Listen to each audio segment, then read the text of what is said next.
मेरे प्रिय बच्चे, वह जो तुम्हारा हृदय किसी को दे सकता है वह तुम्हारे हाथ भी नहीं दे सकते हैं।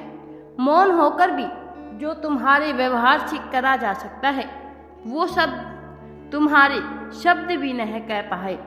जब तुम अपने आसपास के लोगों की प्रसन्नता में अपनी प्रसन्नता खोज लेते हो तो दुनिया की कोई शक्ति कभी भी दुखी नहीं कर सकती है। कोई भी असफलता परेशान नहीं कर सकती।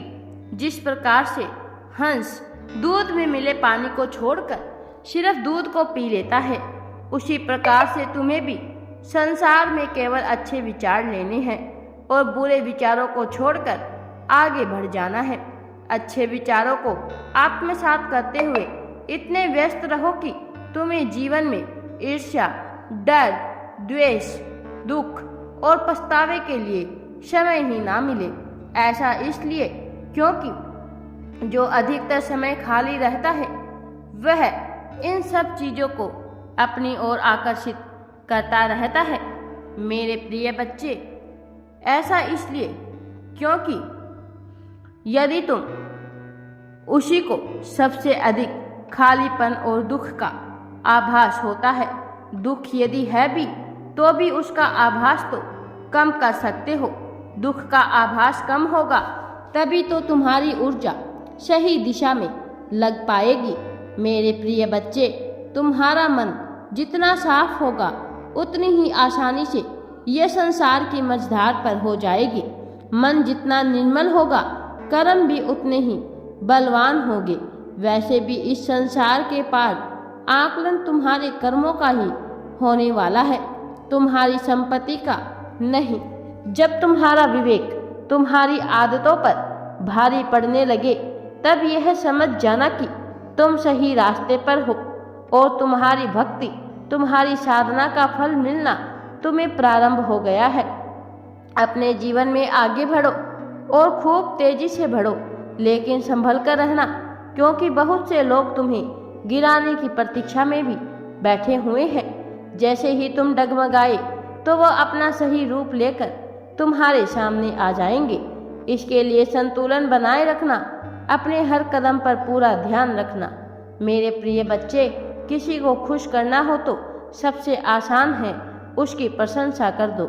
इस संसार में किसी को भी प्रसन्न करने के लिए, परंतु प्रशंसा करने के लिए झूठ भी बोलना पड़ता है। कोई यदि सच बोलेगा तो प्रशंसा ही नहीं निंदा भी करेगा।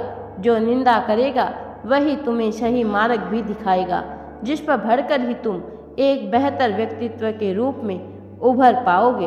बुरा समय भी लोगों के कई रूप दिखा देता है। वो लोग जो जी जी करते नहीं थकते थे वो भी तू तू कहने लग जाते हैं। बुरा समय हर व्यक्ति को कभी न कभी अपने जीवन में देखने को ही मिलता है। यही तुम्हें सही लोगों और परिस्थितियों से परिचित करवाता है। यही तुम्हें तैयार करता है नए मार्ग और लक्ष्य के लिए। बेहतर से बेहतरीन बनने के लिए अपने जीवन में तुम जिस भी व्यक्ति से प्रेम करते हो उससे कुछ प्राप्त करने की अपेक्षा मत रखो। प्रेम तो प्रदान करना सिखाता है। मेरे प्रिय बच्चे, स्वार्थी व्यक्ति की निशानी है किसी से कुछ चीज पाना। तुम्हें भी अपेक्षा नहीं रखनी चाहिए, इससे दुख भी कम होता है और विश्वास भी प्रगाढ़ रहता है। और जहाँ विश्वास और भरोसा होता है वहाँ प्रेम अपने आप बढ़ता चला जाता है। मेरा आशीर्वाद तुम्हारे साथ है। तुम्हारे मेरे प्रति श्रद्धा ही तुम्हारी शक्ति है जो तुम्हें कठिन परिस्थितियों से लड़ने की शक्ति देती है। तुम्हारी श्रद्धा ही तुम्हारे सत्कर्मों की ओर मोड़ ले रही है। यही सत्कर्म तुम्हारे प्रारब्ध को भी बदलने वाले हैं। इससे तुम्हें वह भी प्राप्त होगा जिसकी अभी तक तुम्हें आशा भी नहीं थी। भले ही वह रिश्तों से संबंधित हो अथवा संपत्ति, स्वास्थ्य आदि से संबंधित, सब अपने आप होता चला जाएगा। एक भक्त हर सांसारिक कार्य में शारीरिक रूप से लिप्त होते हुए भी अपने आध्यात्मिक स्वरूप में एक दृष्टा की भांति समस्त सांसारिक गतिविधियों को देखता रहता है। तुम्हें भी इसी तरह सब अपने आप होता हुआ प्रदर्शित होने लगेगा। इस संसार में तुम जिस अवस्था से गुजरते हो मेरे बच्चे, उसके लिए कोई अन्य नहीं, हम स्वयं ही जिम्मेदार होते हैं। न तो तुम्हें कोई क्रोध दिला सकता है, न ही तुम्हें कोई खुश कर सकता है। ये सभी भाव तुम्हारे नियंत्रण में है। इनकी उत्पत्ति के कारण प्रतिदिन जन्म लेते हैं और प्रतिदिन उनका अंत भी हो जाता है। लेकिन इन दोनों ही परिस्थितियों में तुम भावनाओं के वशीभूत मत हो जाना। इससे बचना है तो मेरा स्मरण करते रहना। मेरे प्रिय, मैं ये नहीं कहता कि कुछ भी अनुभूत करना ही बंद कर दो, परंतु भावनाओं के वश में मत हो जाओ, उन्हें अपने वश में रखो। तभी तुम प्रत्येक परिस्थिति में अपने लक्ष्य पर पूर्ण ध्यान केंद्रित रख पाओगे।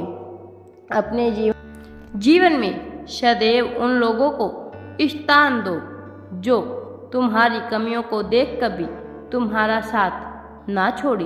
तुम्हारी प्रतिभा देखकर तो समस्त संसार ही तुम्हारा साथ दे देगा। जो तुम्हारी कमियों को जाने, उन्हें समझे, उन्हें स्वीकारे, फिर उन्हें सुधारने में तुम्हारा सहायक बने, वही व्यक्ति तुम्हारे अच्छे समय में तुम्हारे साथ के योग्य है। ऐसे ही लोग तुम्हारे अपने कहे जाने के योग्य है। जो तुम्हारा अपना होगा वो मात्र तुम्हें खुश करने वाली बातें नहीं करेगा, वह तुम्हारी आलोचना भी करेगा। निर्णय तुम्हारा है, मात्र खुश होना है तो प्रशंसा सुननी है, बेहतर और उत्तम बनना है तो निंदा भी सुननी पड़ेगी। अपनी कमियां और गलती बताने वालों की बातों को सुनो। इन गलतियों को सुधारना पड़ेगा, तभी तुम जीवन में कुछ अच्छा कर पाओगे, तभी तुम सही तरीके से जीवन में आगे बढ़ पाओगे। समस्याएं सभी के जीवन में आती है, हम सब अभी अपने अपने तरीके से इससे लड़ते भी हैं, परंतु कई बार तुम समस्या से हारा हुआ और टूटा हुआ महसूस करने लगते हो। ऐसे में होता ये है कि तुम एक समस्या के बारे में मन ही मन सोच सोच कर उसे इतना बड़ा बना देते हो जितनी बड़ी वो समस्या असल में होती भी नहीं है। जैसे किसी हाथी को उसके सामने खड़ा जीव अपने कद का दोगुना दिखाई पड़ता है, उसी प्रकार से तुम्हें भी वो समस्या दोगुनी कठिन और बड़ी प्रतीत होने लगती है। ऐसा करना छोड़ दो।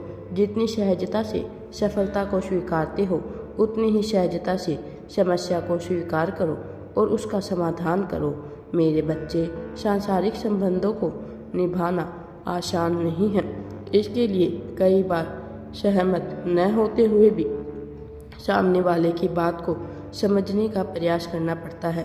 सामने वाले से कोई भूल हो भी जाए तो उसे क्षमा भी करना पड़ता है।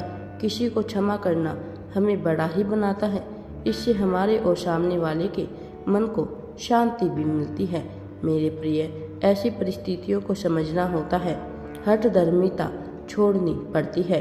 हठधर्मिता हमें मूर्खता की ओर अग्रसर करती है। यही मूर्खता गहरे से गहरे संबंधों के टूटने का कारण भी बनती है। इस संसार में किसी भी प्रकार का परिवर्तन कभी भी पीड़ादायक नहीं होता है।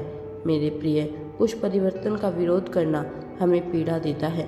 पीड़ा और क्रोध के समय में जब तुम्हें कुछ भी न सूझ रहा हो कि क्या करना चाहिए या क्या करना चाहिए ठीक रहेगा, उस समय कुछ ना करना ही सबसे उत्तम होगा, क्योंकि तुम उस समय जो कुछ भी करोगे वह गलत ही होगा। मेरे बच्चे, जब तुम सृष्टि की व्यवस्था और अपनी प्रकृति के विपरीत जाने का प्रयास करते हो, तभी तुम्हें अधिक कष्ट और समस्याओं का सामना करना पड़ता है। जो हुआ है, जो हो रहा है, जो होने वाला है, इन सब का एक कारण होता है। मेरे प्रिय, कोई उद्देश्य होता है जिससे तुम अनभिज्ञ हो। इसका उत्तर भी समय स्वयं ही तुम्हें दे देगा। बस जो भी अच्छा या बुरा इस संसार से मिल रहा है उसे स्वीकार करते चलो। जीवन को मुर्दों की भांति नहीं, जीवंतता के साथ जियो। कष्ट और दुख उसी प्रकार से अटल सत्य है जिस प्रकार से सुख दोनों एक दूसरे के विपरीत होने के साथ ही एक दूसरे के पूरक भी है। इनसे भयभीत मत हो, प्राकृतिक रूप से इन्हें स्वीकार करो। कुछ अच्छा और बड़ा करने के लिए हमेशा अवसर खोजते रहना या अच्छे अवसर की प्रतीक्षा करना बिल्कुल ही व्यर्थ है। तुम जीवित हो तुम सही सलामत हो।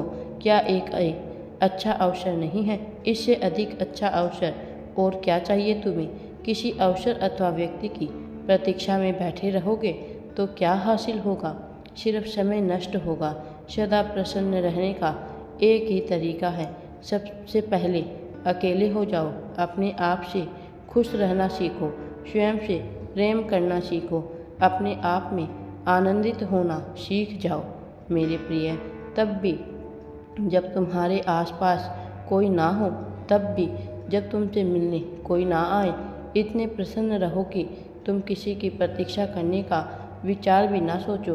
अब तुम स्वयं में संपूर्ण हो चुके हो, तुम्हें अब किसी की प्रतीक्षा नहीं करनी है।